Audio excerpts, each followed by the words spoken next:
welcome to MTV Cribs Japan. We're going to be doing an apartment tour today. So I moved in about a month ago now. This apartment block is actually brand new. They finished building this about 2 months ago, and for the price it is, you know, I think it's a really good value. I don't live anywhere like in central Tokyo.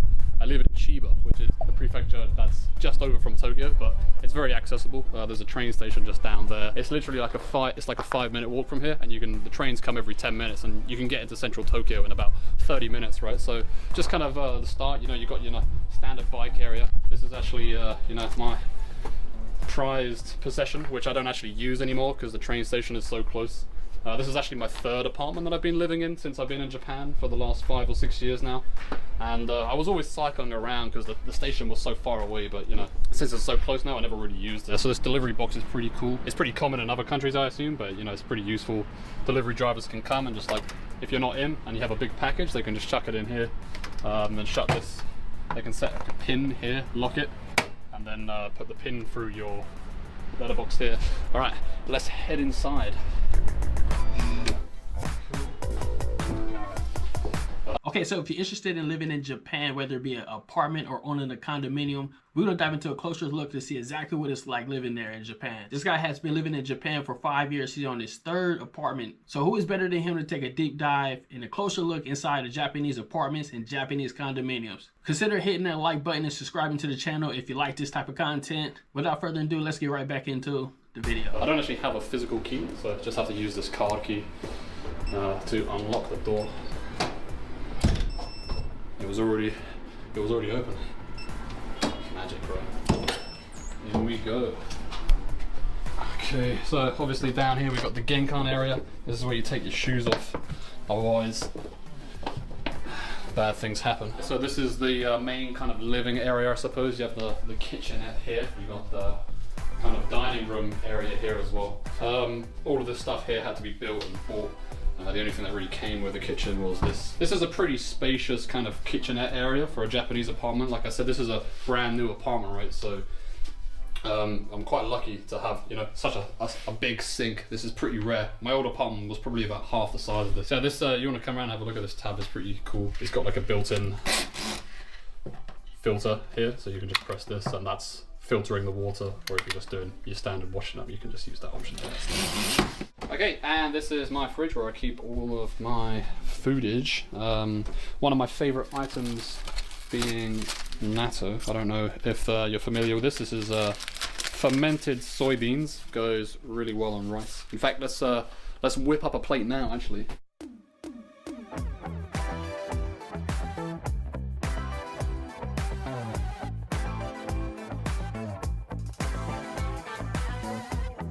Challenge is trying to figure out which of the plants in this apartment are real and which are fake.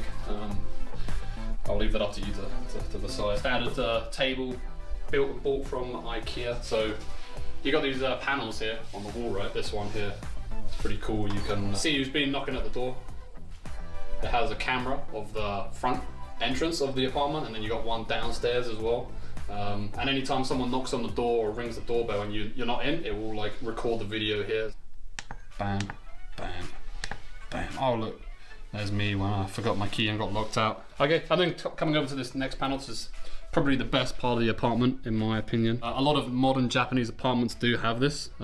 This is basically for setting the hot water and running the bath and things of that nature, right? And you know, you can just press this on, right? So you have your bath temperature here and the hot water temperature, right? You have these various functionalities. So for this one here, Jido, you can run the bath automatically from the kitchen, which I think is pretty nice. You can schedule your bath, so if you're gonna go out and come back and you know when you're coming back, you can schedule when you want your bath to run. I think that's pretty neat. This apartment is actually a 2 LDK, right? So 2 rooms, a living room, dining room, kitchen, right? I guess this is the dining room, kitchen, living area, right? And this is one of the 2 rooms. So these are you kind of see these a lot in Japanese apartments, especially newer Japanese apartments. You just have these sliding doors, right? So you can kind of make it one large room if you want to, or you can have like a separate room, which I think is quite nice actually.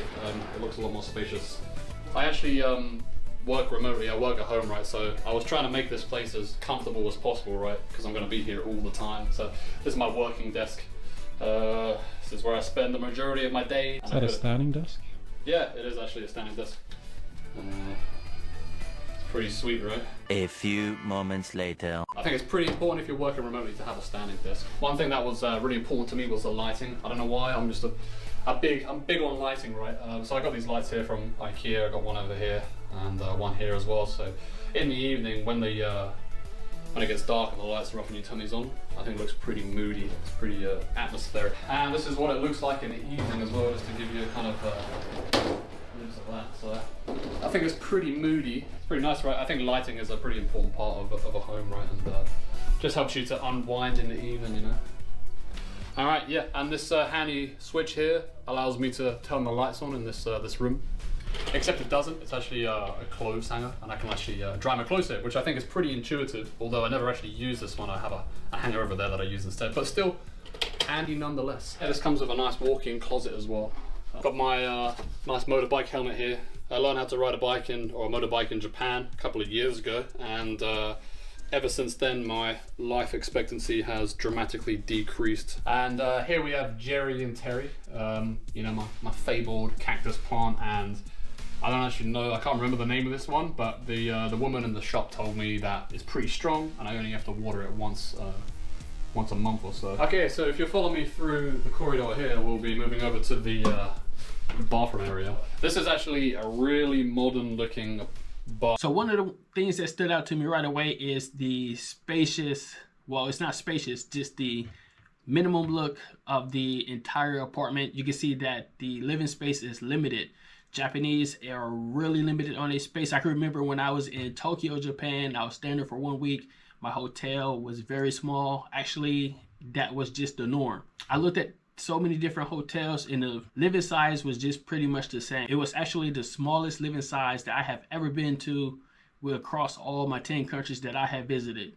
So you can't expect too much when living in Japan as far as the room size or the living space, especially like a heavily populated area like Tokyo. So again, if you are a minimalistic person, then this will fit for you. But if not, then you will probably have to develop some type of strategy to reduce most of your clutters or your possessions. If you've been in Japan, please let me know in the comments which one of your favorite cities. Mine is Tokyo. I like Kanagawa, Yokohama. I've been in Yokohama. I love Yokohama. I love the atmosphere. Less crowded than Tokyo. Yeah, so leave me a like. Share this video to anyone who is interested in living in Japan and they want to know what the hotel styles is like, what it look like living in the condominiums and the apartments. All right, guys, on to the next one. This is Real Travel Speaks. Embrace the journey. Peace.